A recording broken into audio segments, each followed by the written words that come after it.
Hello everyone, তো আজকে একটা নতুন ভিডিও নিয়ে আসলাম। টুটি ফুটি বানাবো, যার জন্য একটা পেঁপে লাগবে। তো পেঁপেগুলো আমি আগেই কেটে নিয়েছি, শুট নিতে ভুলে গেছিলাম।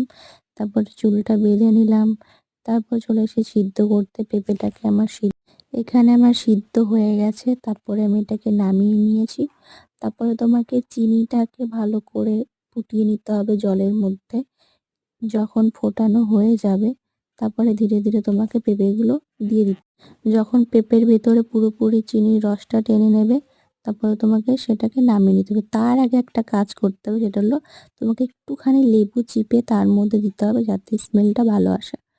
তারপরে সেটাকে আমি নামিয়ে নিলাম। নামিয়ে নেওয়ার পরে তোমাকে এবার রঙটাকে গুলাতে হবে, যার জন্য আমি একটু গরম জল করেছি। গরম জলের মধ্যে রঙটা গুলিয়ে, যেহেতু তোমার রঙটা আসার জন্য রঙটা গোলাতেই হবে, তারপর রঙটা গুলিয়ে তার ভিতরে দিয়ে দিলাম। ব্যাস রেডি। তো তোমরা লং